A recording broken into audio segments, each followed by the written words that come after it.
control. And there's a lot of things, like there's certain videos everyone posts. So let's say new season vid, right? We all racing out to get out that video, right? Like, you know what I mean? Or and you should put the backdrop. I'm sorry to cut you off, yeah, but put the backdrop in so yeah, people that watch know. They have the same editor. All right, so y'all had the same editor. So now continue. yeah, exactly. So we had the same editor, and so when we both want to post a video or something, now somebody's not going to get their video out. And at first, you know what I mean? At first, like the person that was editing for me was just my editor, and then so he picked up grinding kind of later, and I think he started out as an editor in the clan, so he kind of felt like he had to do it for grinding because he was in the clan, and I was like, I was cool with it at first, and then I was like, man, why are my videos taking twice as long now? I was like, nah, like I don't like that. I don't like that because I'm trying to eat too, and I'm trying to do well, and I accused him of a lot of things where I was like, man, I feel like you trying to help him pass me up. Like what?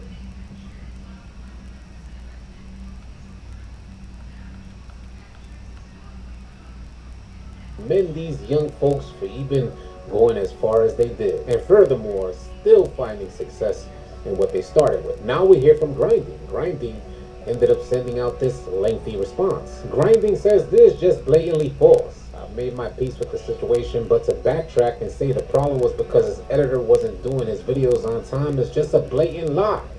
As you can tell from the voice clips, his problem was that I passed him in subs because I was able to upload more frequently. We're going to play that clip he's referencing right after I read this. And also, to give you guys some perspective, from what I understand, Power DF already had 100k subscribers when starting the DF clan. So passing Power DF in subscribers was definitely an accomplishment for Grinding. Anyway, Grinding goes on to say, I also don't like how the narrative was spun and chopped up to competitiveness.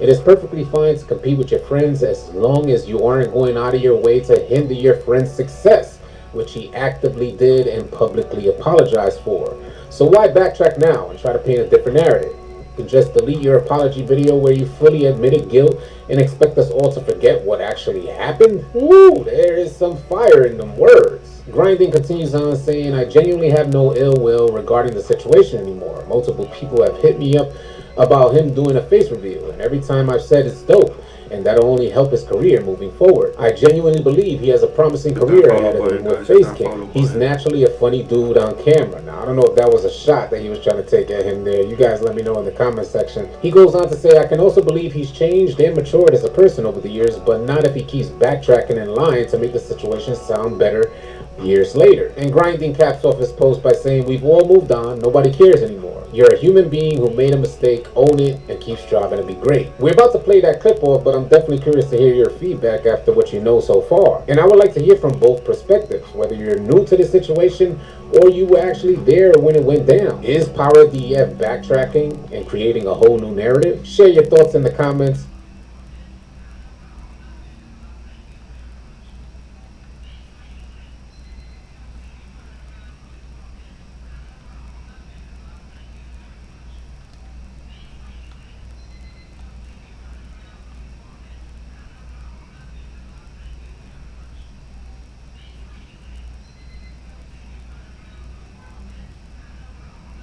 Weather app says rain. McDonald's app says connect.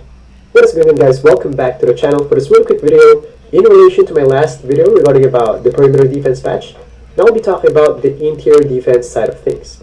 And just want to give you guys a heads up, whatever changes I'll be showing you here, I'm not entirely sure if when did that change happen. It could be from the big patch before Season 2 started, or from this recent patch. So I'll be only comparing Season 1 to present. And one more thing, I won't be able to test all the aspects of interior defense. I mean, there's a lot of it. I can only test the hands-up part because that's the only test that I can show as solid proof. So let's get right into it.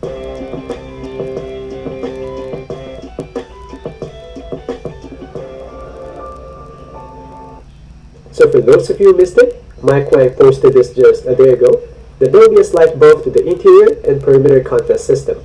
So for the test, basically I have two references for my Season 1 tests. One is for my interior defense test, and the other one is for my wingspan test. So I'll be comparing those results to my present findings. So now for the first one, back in Season 1, on this specific sequence against a defender with 25 block and 25 interior defense, it will always be flagged as open. The only time that it will be flagged as light pressure is if I add around 15 points of interior defense. So I did the same sequence right now, and even without adding that 15 points of interior defense, it will be flagged as light pressure straight away.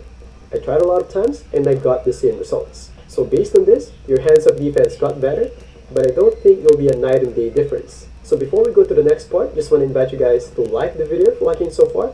And I'm approaching 150k subs soon, so it would be really awesome if you guys can show some love by subscribing so I can meet that milestone soon. And of course, so you don't miss out on the upcoming ones. Now for the next one, we'll be using my wingspan test as a reference. Pretty much the same thing as the first one, but this time I'll be using a different shot and gap between the defender. And in here, back in Season 1, this exact shot here against a player with 25 block and 25 interior defense will always be open. I needed to add around 8 points of interior defense to make it a light pressure. But now, even with 25 block and 25 interior defense, it will be a light pressure already. Based on these two tests, it looks like your hands-up defense was buffed. I'm not entirely sure though if your jump contest was buffed as well, but I'm leaning towards the assumption that it was. And I might say, Choots, that's not true because I feel that interior contest is still broken. I still can't defend. I know what you mean, but I don't really expect that these slight buffs will be felt by everyone. Using their own words, they said slight buff. So that's all for this one. Again, if you haven't watched this video here about perimeter defense patch, it will be on the channel. Thanks for watching, and I'll see you guys in the next one. Peace.